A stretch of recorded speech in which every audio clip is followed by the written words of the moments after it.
Maya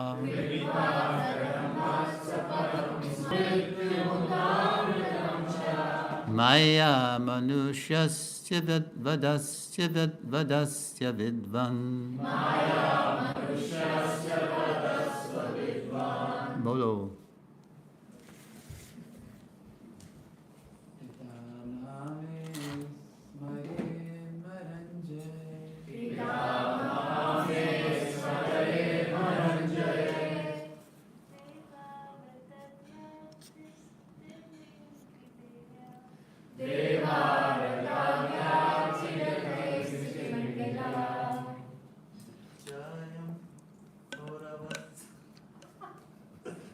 Isn't it nice? It's like a choir, you know, back and forth.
Maya manusya sabadasya vidva.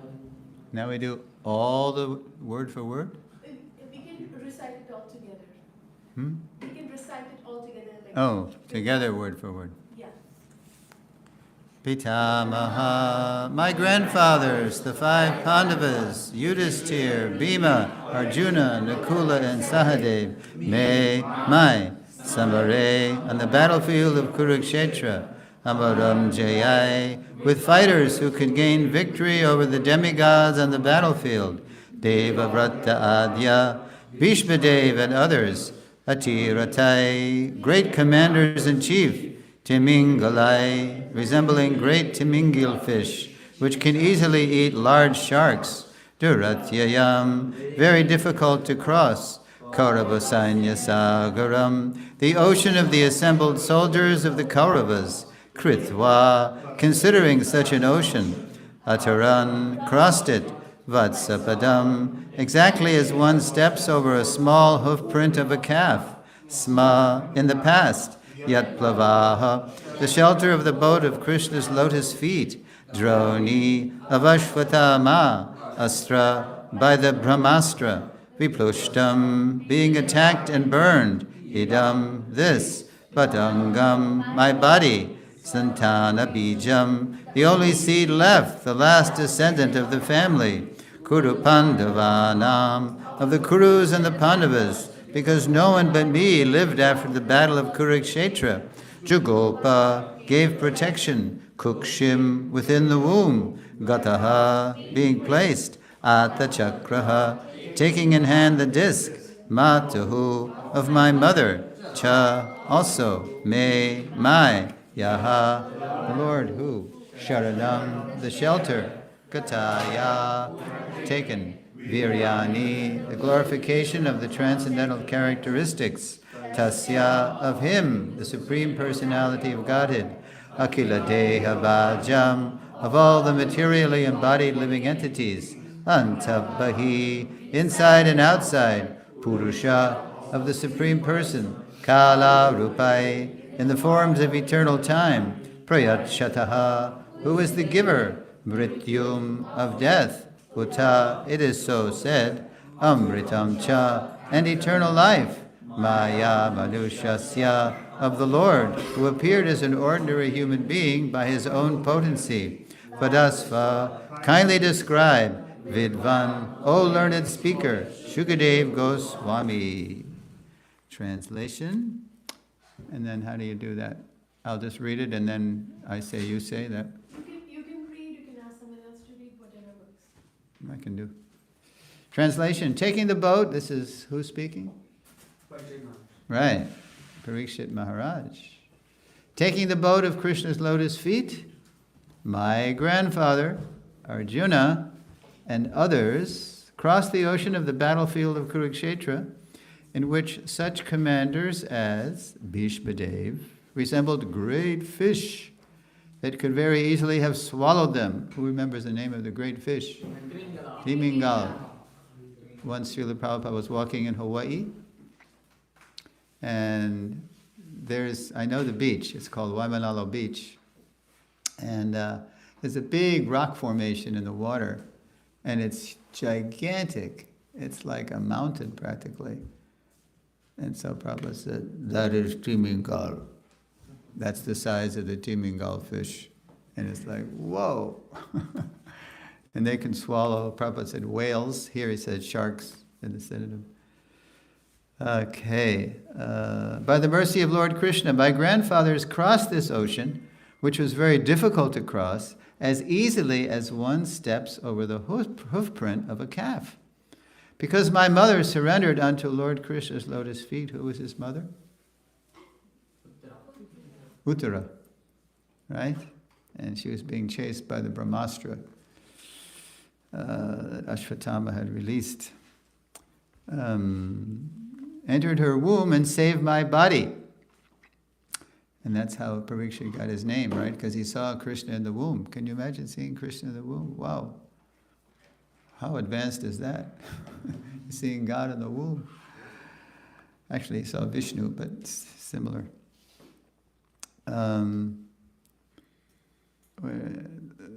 Entered her womb and saved my body, the body of the last remaining descendant of the Kurus and the Pandavas, which was almost destroyed by the fiery weapon of Ashvatthama. Lord Sri Krishna appearing within and outside of all materially embodied living beings by his own potency in the forms of eternal time, that is, as Paramatma and as Virat Rupa, gave liberation to everyone, either as cruel death or as life. Kindly enlighten me by describing his transcendental characteristics. And then, do we do I say, you say? It's 3 verses. Do you want to do that? It's up to you, whatever you like. Okay. Well, I think it's too long. Yeah. Anyway, okay. Yeah, it is. It's getting late. Okay. So we'll go right to Srila Prabhupada's purport. And Prabhupada starts the purport by quoting a similar verse from Brahma, Lord Brahma. As stated in Srimad Bhagavatam 10:14-58, same meter too. Shamashvitaye padapallavaplabam mahatpadam punya yasho marare bhavam buddhir vatsapadam parang padam padam padam yad vipadam natesham. Quote, for one who has accepted the abode of the lotus feet of the Lord, who is the shelter of the cosmic manifestation, and is famous as Murari, or the demon of the enemy of the Mura demon, the ocean of the material world is like the water contained in a calf's hoof print. His goal is Parang Padam or Vaikuntha, the place where there are no material miseries, not the place where there is danger at every step. Close quote. One who seeks shelter at the lotus feet of Lord Krishna is immediately protected by the Lord. As the Lord promises in Bhagavad Gita 1866, Ahang tvang sarva papebhyo mokshayishyami ma shutaha. Quote, I shall deliver you from all sinful reactions, do not fear.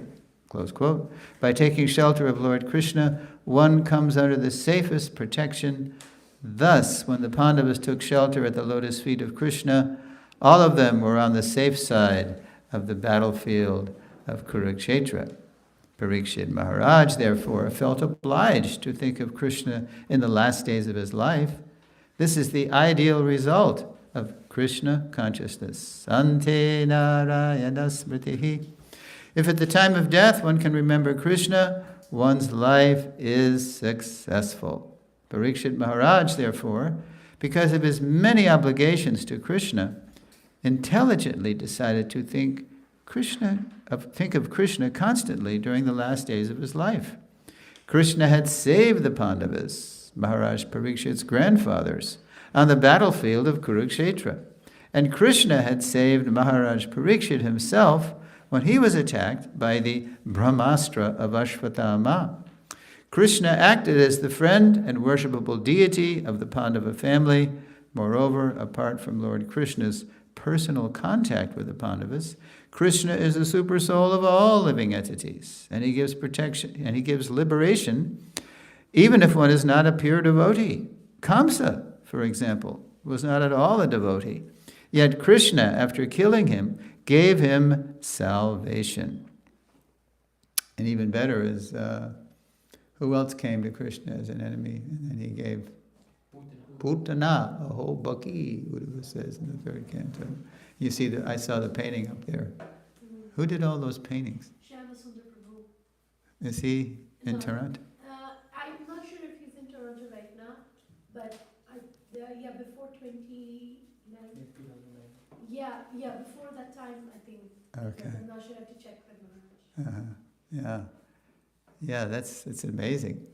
Yeah. She came to kill him, right? Pretend she was a nurse, and she was a Rakshasi, so she had her, but she could shapeshift, so she could make herself look like a beautiful woman. So Jashoda and all the other elderly gopis, when she came to see Krishna, oh yes, please go see him. He's right in there. And then and then she offered him her breast, and you see in the next painting, leave me, child, leave me, because she not only sucked his breast, she sucked out her life air. But Krishna gave her the same position as Yashoda, Vatsalya Ras, because she approached, she's my mother, she gave me her breast to suck, so, wow. Don't try to imitate that, right? But if somebody comes to us as an enemy, we don't, come on friendly. We, second, Madhyamadikari lets the envious people, wishes them well, from a distance, but doesn't mix with them. We don't, because we don't want to give them a chance to commit more offense. Right? Okay, so we'll just finish the purport here. Krishna consciousness is beneficial to everyone, whether one is a pure devotee or a non-devotee. This is the glory of Krishna consciousness. Considering this, who will not take shelter at the lotus feet of Krishna? Krishna is described in this verse as Maya Manusha, because he descends exactly like a human being.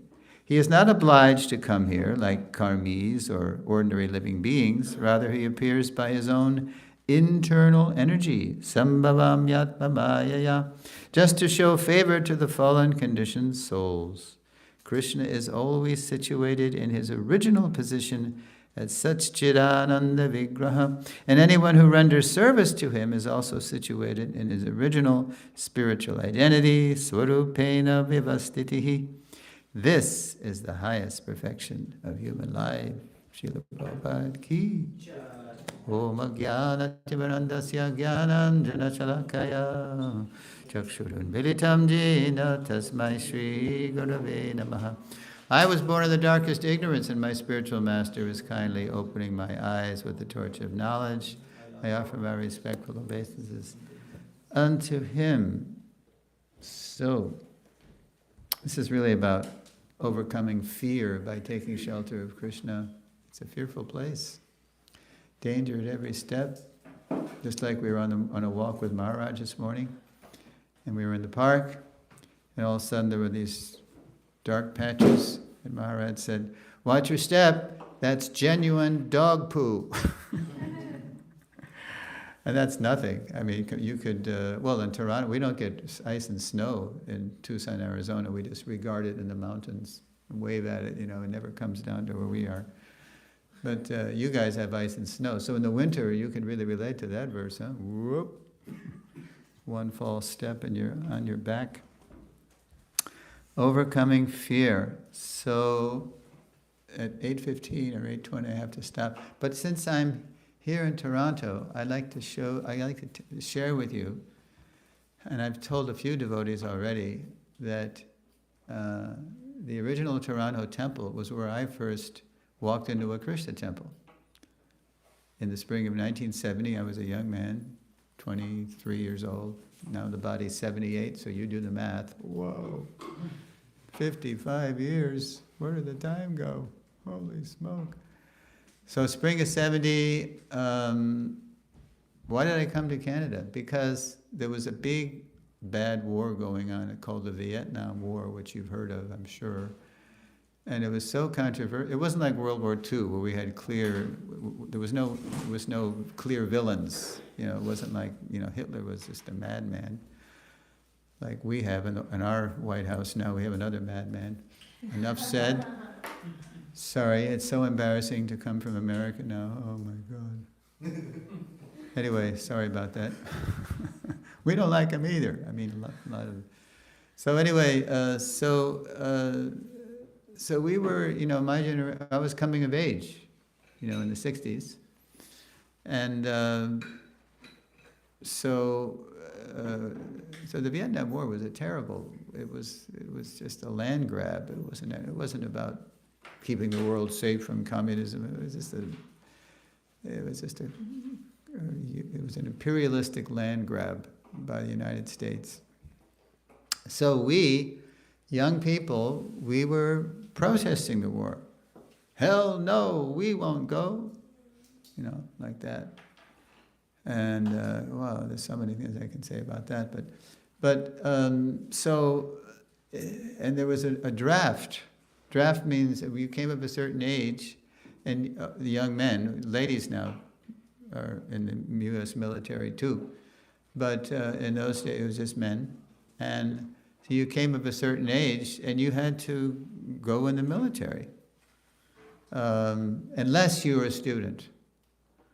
So I entered the University of Connecticut in the fall of '64, and I kept dropping in and out. Why did I go back in? Because I was ill. As soon as I drop out, they want me to go fight in Vietnam, right? So I would just sneak back in and hide, But I didn't none of us liked the war. So finally I dropped out for the third and final time, December '69.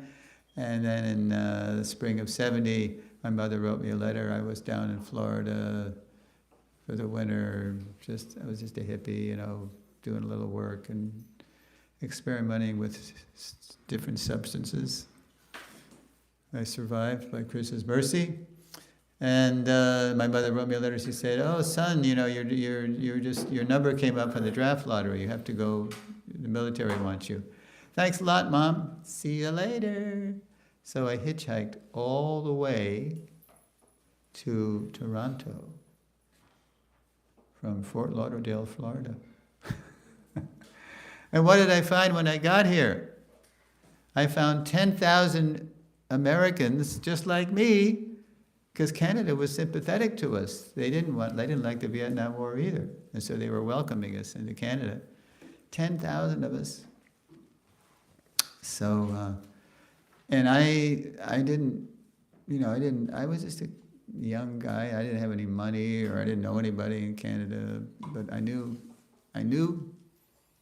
that somebody up there likes me, that somebody is going to protect me. I didn't know anything about Krishna, but I knew there had to be something. And I knew if I just kept looking for the truth, which I didn't find in the university, if I just kept looking for the truth, I would find it. So there were so many of us in Toronto that there was a whole organization called the Toronto Anti-Draft Union. And you go there, I don't know where it was, somewhere downtown, and they tell you, "Okay, you can go to this rooming house. This is where it's really cheap, to live on Yonge Street." It was somewhere off Yonge. And then also here's a list of all this free soup kitchens where you can get something to eat. So I went to this rooming house, and there was a guy there from Minnesota. And so we would, we didn't have any work. There was a recession on too. Even Canadians are having a hard time getting jobs. So this guy, I forget his name for a minute, he said, "Oh, I know where we can eat today. It's Sunday, and the Krishnas have a free feast every Sunday." Krishnas? Who's that? I didn't know. I did take a course in the philosophy of Eastern religion at UConn, University of Connecticut. And I remember we spent a week on the Gita, and all I remember is Krishna, Arjuna, and Karma. That's all I remember. So I had heard the name Krishna, but that's all. And so we went to the temple, and I remember I talked to Praharna. She was here yesterday doing an interview for Paul. Right? Yeah. So I said, and she joined later. She joined in Girard, I think in 72 or something. Oh, and by the way, Shri Gopinath, they were installed in Girard? Yes. In 72? Yes. By Prabhupada? Yes. Yeah. Not sure about. He wasn't there. Okay. He came to Girard Street though. He did come in 74? 5? I think it was 72, it could be, but I might be wrong. Okay. We've heard 72, but there's so many numbers that we hear. But I'm just recalling Shubhalas Prabhu's was Prabhupada was here in 1972. Okay. So I'm not sure. Okay, I'll ask Maharaj, because I think he joined in 72. Yeah. Something.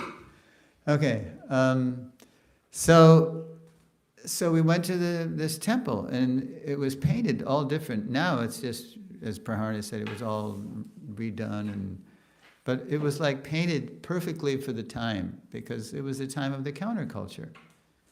We were protesting the military-industrial entertainment complex, and we were experimenting with different substances and stuff. So I remember that this building, 40 Beverly, was painted like psychedelic colors. It was painted like lavender and yellow, like something out of Sgt. Pepper. Lonely Hearts Club Band, that doesn't ring a bell with you. That's the Beatles. Okay, but even though I didn't know the place, I didn't know anything about Krishna, as soon as I walked in the temple, everything seemed familiar. There was a picture of Lord Chaitanya dancing on the road, black and white, an Indian print. And there was a picture of Prabhupada with a Swami hat, and he was familiar. And then a American devotee named Jagadish was the president, and his wife Lakshmi Moni, I think you probably know her. She's living near Ottawa, that rural community near, yeah. Okay, so Jagadish gave the lecture. I sat down. There was a lecture, and I was very impressed that here's somebody who was very humble. He seemed very knowledgeable, and he wasn't trying to impress me. Just the opposite of my professors at university. You know, I remember my one philosophy professor. The first day of class, he's puffing away on a cigarette. They all smoked in those days. I just thought I'd let you know that I don't know anything. So I'm thinking, well, what am I doing here? He doesn't know anything. This is a joke. But Jagadish knew a lot because he had been reading Prabhupada's Gita, and it was only the abridged lavender or purple Macmillan Gita, Collier Macmillan Gita.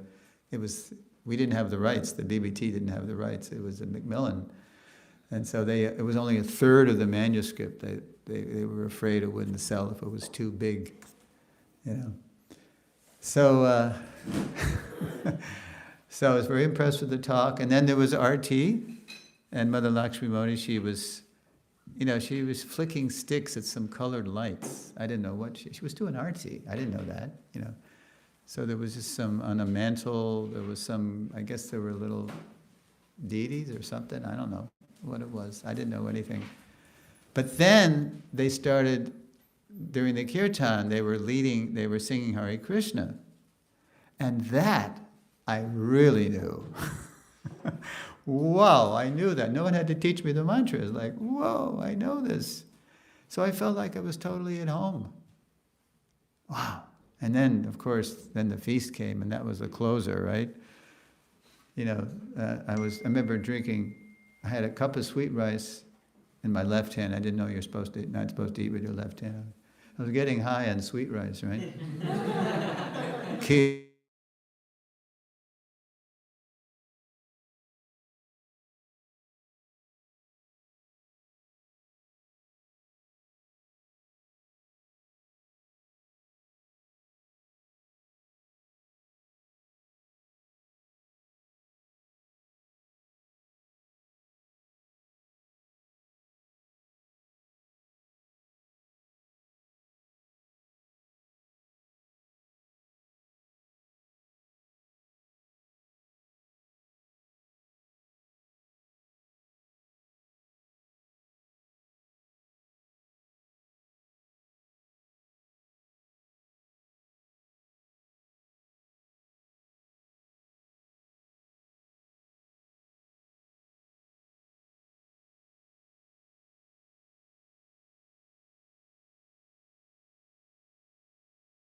convent. So they also said, they'll come after 2 weeks. And so I'm going to stop in a sec because we got to, maybe I should just, maybe to be continued. I'll tell you what happened in Boston.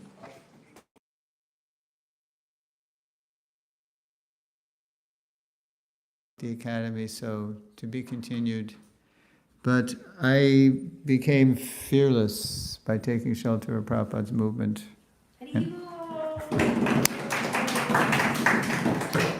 And now, if you have any questions or comments, Mataji.